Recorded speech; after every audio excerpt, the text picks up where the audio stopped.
New identity and the grandeur of its members afforded the Masons with respect and dignity. The first royal member of the Freemasons was Frederick, Prince of Wales. The latest members include Prince Philip, the Duke of Edinburgh, and consort to the current Queen of England, Elizabeth II, who herself is a grand patron to the Masons. However, behind closed doors, the Freemasons were free to indulge in the secret rites and rituals handed down to them by their ancestors, and these became the basis of their levels of membership, called degrees. The Freemasons were not content with power in Britain alone. Their ambitions were far greater.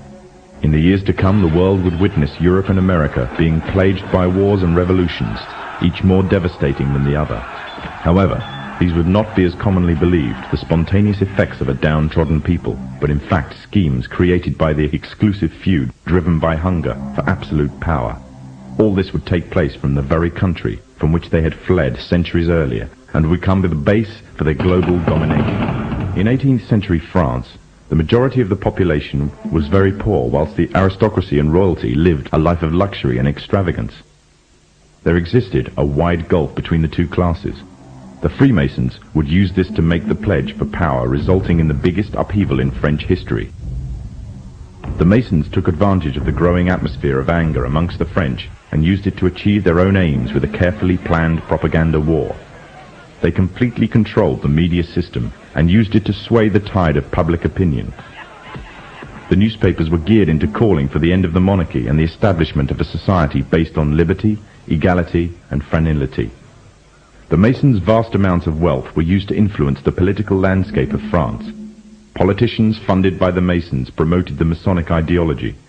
The secret lodges of the Masons were open to members of the French army. High-ranking officers and generals were indoctrinated to the Freemasons' way of thinking. With the people, the politicians, and the military of France under Masonic control, the Masons could finally strike. On the 14th of July, 1789, a group of people stormed the Bastille, a prison in Paris. This sign of resistance against the French authorities triggered off a massive response all over France. People in villages and towns expressed their hatred for the system, symbolized by the monarchy. But it was not until 1793 that the French anger would be cooled. On the 21st of January of the same year, King Louis XVI was beheaded in front of a crowd, heralding an end to the French monarchy and paving the way for another Masonic-controlled state in Europe.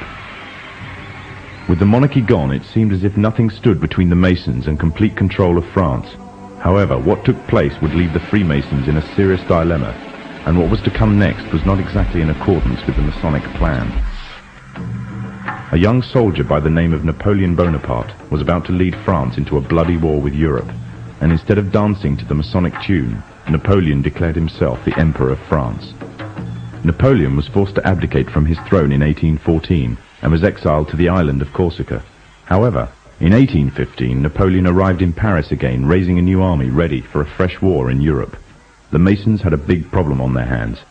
Britain and her Masonic allies could not afford to maintain a long-term war against Napoleon without risking bankruptcy. Help came from an unlikely source. Nathan Rothschild was the head of a leading banking family, but because of their status as Jews, they were forced to work from the shadows of others. Rothschild seized the opportunity to liberate his people and offered a loan, demanding in return recognition of the Jews as equals to their European counterparts, and the right to openly do business. If the Masons refused, the money could always go to Napoleon. The Masons had no choice but to accept. In 1815, British, Dutch, and Prussian soldiers landed in Waterloo, Belgium, where they met Napoleon's forces and defeated them. Napoleon was captured this time, never to return. France was finally under Masonic control. Although historians make little mention of the Masonic involvement in the revolution, the Masons themselves have to reveal their shadowy movements during this important period in history. In 1904, Marquis de Rochambeau, a Freemason, said before a packed audience, "Freemasonry has worked in a hidden but constant manner to prepare the revolution. We are then in complete agreement that Freemasonry was the only author of the revolution, and the applause which I receive from the left, and to which I am little accustomed, proves, gentlemen, that you acknowledge with me that it was Masonry which made the French Revolution."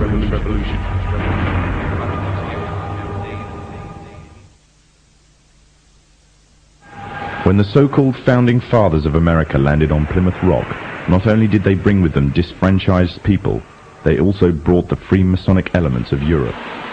The injustices which the fathers of America were escaping from in Europe was also to be found in the new land, in the form of a tyrannical British regime. In order to gain complete dominance of the new state, the Masons used the same methods to gain control of France. Although the British monarchy was run by the Masons, the American War of Independence was a necessary action, and the people involved in the war were expendable for the Masons to fulfill their dream.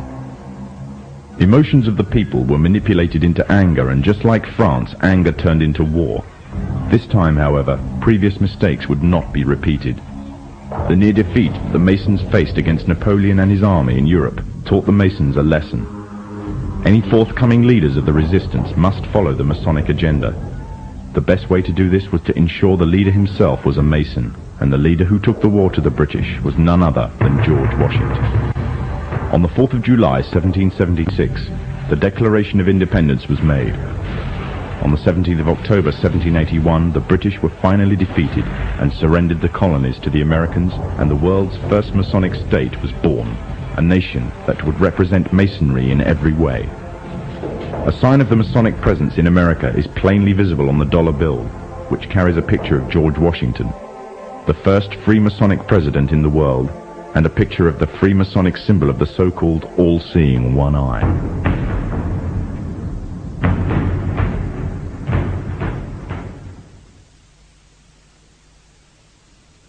Historically, the control and manipulation of political opinion has been the Freemasons' main weapon in gaining control of countries and states. Once in control of the rulers and politicians of a country, laws and political structures could be changed in accordance with their agenda. However, since restricting the body does not necessarily mean restricting the mind, the Freemason recognizes that their plan for a global government hinges completely on subduing the masses to their agenda, and thus eliminating opposition to their cause. And the greatest threat to their plan, posing more danger than any army or law, is the threat of a free-thinking mind. In order to eliminate this threat and to achieve their objective, the Masons have set about the boldest plan ever devised: the complete control of every aspect of human life, your life. And the weapons they are using against you are in your very homes, entertaining you and your children, and gradually indoctrinating you without you even realizing. In today's society, people are spending more and more time engaged with modern media. Television, cinema, computer games, the internet, popular fiction and popular music are an integral part of our lives. Yet these provide a vast expanse on information, which you are taking, either consciously or subconsciously, into your mind. Information on society ranging from ideals and morals, and the difference between right and wrong, to the way societies and economies should be structured, is passed before you every single day. These media play a significant role in providing the basis for determining an individual's view of the world and everything that exists. Thus, any one group in complete control of this information placed on these media will in effect have the power to indoctrinate practically the entire populace of the world to their way of thinking. And it is this fact the Freemasons are exploiting. The Masons are using the entertainment industry in particular to condition people to their way of thinking, either openly or subliminally. The methods they use vary, but the goal is the same: to impose their beliefs, their ideology and their objectives on you in such a way that you begin to think of them as your own. Evidence of their presence within popular entertainment is widespread. Masonic involvement in the industry is not a new thing.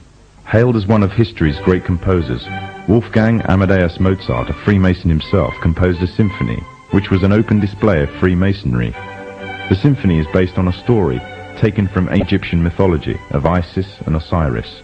The pagan rites of ancient Egyptian mythology form, through the Kabbalah, one of the fundamental aspects of Freemasonry.